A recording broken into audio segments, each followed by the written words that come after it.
Assalamualaikum warahmatullahi wabarakatuh. Bismillahirrahmanirrahim. Allahumma sholli ala Sayyidina Muhammad wa ala ali Sayyidina Muhammad.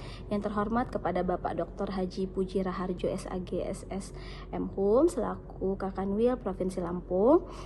Yang kami hormati kepada Bapak Haji Lukman Hakim SPD MM selaku Camat Man 1 Bandar Lampung. Yang kami hormati juga kepada Ibu Dr. Hajah Hoirotul Idawati MPDI serta Bapak Dr. Haji Hanifuddin MAG selaku Master Trainer pasti aksi literasi, serta yang kami sayangi juga orang tua kami yang selalu mendoakan kami, juga teman-teman sejawat yang selalu saya banggakan.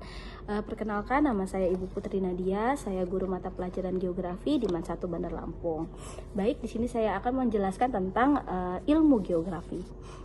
Nah, apa sih geografi itu? Geografi adalah ilmu yang mempelajari tentang bumi.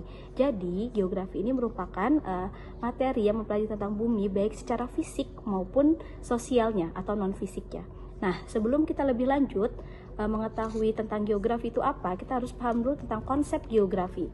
Konsep geografi itu dibagi menjadi 10. Yang pertama itu ada namanya konsep lokasi. Konsep lokasi itu merupakan konsep yang berkaitan dengan letak suatu wilayah yang ada di permukaan bumi. Nah, yang pertama ini namanya konsep lokasi.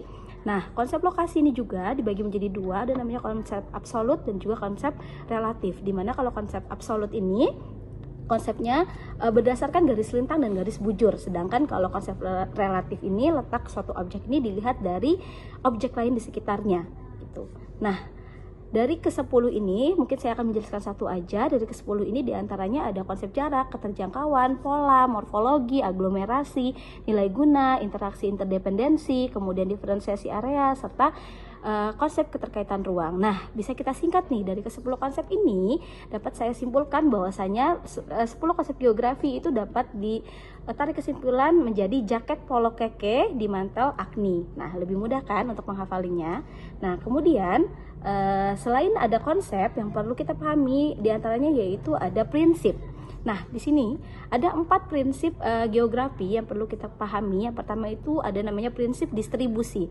Prinsip distribusi ini berkaitan tentang persebaran fenomena atau fakta di permukaan bumi yang tidak merata. Contohnya seperti flora dan fauna, yaitu dibatasi oleh garis Wallace dan maupun garis Weber. Nah, kedua itu ada namanya prinsip interrelasi. Prinsip interrelasi ini menjelaskan keterkaitan ataupun sebab akibat antara satu gejala dengan gejala yang lainnya yang ada di permukaan bumi. Ya, biasanya berkaitan dengan gejala satu dengan gejala lainnya, biasanya alam dengan alam maupun alam dengan manusia. Nah, yang ketiga ini paling mudah sebenarnya, yaitu prinsip deskripsi.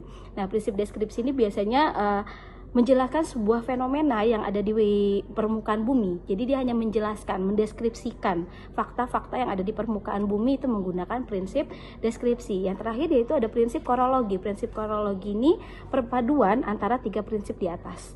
Nah, setelah kita memahami tentang prinsip geografi, nah yang paling penting nih di sini ada 3 pendekatan dalam ilmu geografi. Yang pertama yaitu ada pendekatan keruangan atau pendekatan spasial, di mana pendekatan keruangan ini digunakan untuk mengkaji permasalahan geografi, di mana yang faktor penyebabnya itu didominasi oleh faktor fisik maupun faktor alam. Kemudian yang kedua ada pendekatan kelingkungan maupun pendekatan ekologi, di mana pendekatan ini digunakan untuk mengkaji permasalahan geografi yang faktor penyebabnya adalah perilaku manusia terhadap lingkungannya. Kalau tadi alam oleh alam, kalau yang kelingkungan manusia terhadap lingkungannya. Nah, yang terakhir yaitu ada kompleks wilayah. Kompleks wilayah ini perpaduan antara pendekatan kelingkungan serta pendekatan keruangan, di mana di dalam pendekatan ini kolaborasi antara kedua pendekatan di atas.